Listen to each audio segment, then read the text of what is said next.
Welcome back to Future Forward, the podcast where we unpack the tech that's shaping our world. I'm your host, and today we're diving deep into a topic that's not just automating tasks, but fundamentally changing how we interact with our computers, AI operators on your desktop. And joining me, as always, is my brilliant and inquisitive student. Hey, super excited to explore this. AI operators sounds like the ultimate evolution of automation, making our PCs work for us in new ways. Absolutely. Think of it like this. For decades, automation on a PC meant rigid macros or complex scripts, but an AI operator is different. It's an intelligent agent that can control your computer or even your smartphone, just like a human would. It understands your natural language commands and then intelligently executes them across your apps, clicking buttons, typing, moving files, whatever it needs to do. So it's not just following exact steps you pre-program, it actually thinks about how to do something?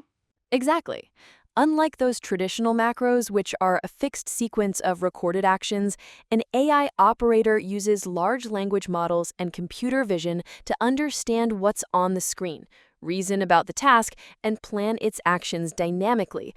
If, say, a website changes its layout, a basic macro would break instantly, but a good AI operator might adapt and still complete the task. This is the future of automation. That's wild. But most of the powerful AI I hear about is online, in the cloud. Why would this desktop-focused AI operator be a big deal? That's a fantastic question, and it highlights a major shift. The biggest driver for local AI operators is privacy and control. When you use an online AI app, your data, your prompts, your documents, your images is sent to a third-party server. You're trusting that company with your sensitive information. Oh, I see. So if I'm editing a confidential company document or handling private health records, sending that to a cloud server isn't ideal. Precisely. With a local PC AI operator, your data never leaves your device. You have complete control over it. This is huge for personal privacy, but also for businesses dealing with proprietary information or simply anyone who feels more comfortable knowing their data isn't floating around on someone else's cloud. It brings the power of AI directly to your personal sphere. And for full transparency, that's where open source comes in. So I can literally see what the AI is doing? You've hit the nail on the head. Open source software is critical here. With open source AI models and frameworks, the code is transparent. Anyone can inspect it. This builds immense trust because you can literally see how the AI processes your data, if it's sending anything out, or if there are any hidden functionalities. It's the opposite of a black box solution. So no sneaky data collection, theoretically. And I guess operating systems like Linux really benefit from this focus. Absolutely. Linux is often the platform of choice for enthusiasts and developers diving into local open source AI. Its open nature means unparalleled control, deep customization, and it aligns perfectly with that strong privacy ethos. Plus, open source development in the AI space means rapid innovation, lower costs because the software is often free, and no vendor lock-in. It truly democratizes access to powerful AI tools right on your desktop. This all sounds incredible, but running powerful AI locally, doesn't that require super expensive hardware? I keep hearing about GPUs and VRAM. You're right to ask about that. For local AI, the GPU, or graphics processing unit, and particularly its VRAM, are absolutely crucial.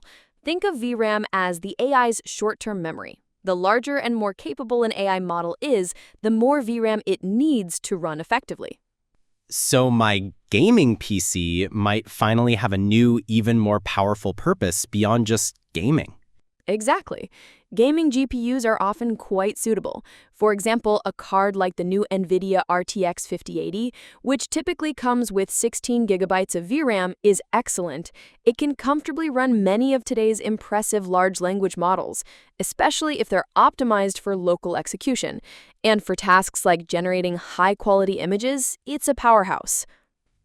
But if I wanted to run, say, an even bigger AI model, like those massive ones with billions of parameters for ultimate quality, Then you'd want even more VRAM. That's why there's buzz about potential Super or TI versions of cards like the RTX 5080, which might offer 24 gigabytes of VRAM or more.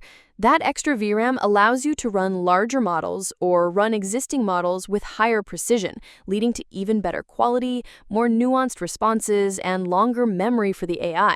If your VRAM is too low, you're forced to use smaller, less capable models or heavily compressed versions that might sacrifice some quality. So yes, AI works, but not good quality does not make sense. Definitely applies here. You need the right hardware to make desktop AI truly shine. Okay, so we've got the local, open source, privacy-focused aspect and how our hardware plays a role. What's the coolest, most mind-blowing thing these AI operators could do in the future, beyond just automating my emails or spreadsheets? Now we're getting into the truly exciting applications for the future of automation. One of the most fascinating developments is proactive and anticipatory behavior. Imagine an AI operator that doesn't wait for your command, but anticipates your needs. It learns your habits, monitors relevant information, like your calendar, news, even traffic, and suggests actions or solves problems before you even know they exist. Like, hey, you have a flight tomorrow, but there's a storm brewing. I've already rebooked you for an earlier one and sent your boss a notification. Exactly. Or even preventing issues like flagging a potential supply chain delay in a business before it impacts production. And then there's the concept of emotional intelligence in AI agents. They could analyze your tone, facial expressions, or word choice to understand your emotional state and adapt their responses, being more empathetic if you're frustrated or more encouraging if you're stuck. Wow, that's a bit intimate. It is, and it raises ethical questions about transparency and potential manipulation, but the goal is more natural and supportive human AI interaction. And even more futuristic, multi-agent systems where different AI agents, each specializing in a task, collaborate. Think of a team of AIs planning an entire event, from booking the venue to managing guest lists, all coordinating with each other. Like an AI orchestra playing on my desktop. Precisely. And pushing even further, the idea of AI operators having an inner monologue or thought traces. You could see the AI's step-by-step reasoning process, not just the final output. This is vital for debugging, building trust, and even for the AI to self-reflect and improve its own performance. So they learn, they adapt, they reflect, and they do it all right here on my desktop without sending my data to the cloud if I choose. That's a truly powerful vision for automation. It truly is. The future of automation powered by AI operators suggests a profound shift from AI as a service you rent online to AI as a powerful, personal, and controllable tool that lives on your own device, enhancing your capabilities in unprecedented ways. It's about empowering the individual, and that's a revolution worth watching. I'm definitely going to keep an eye on this. Thanks. This was fascinating. My pleasure. And thank you to all our listeners for joining us on Future Forward. We'll be back next time with more insights into the world of cutting-edge technology.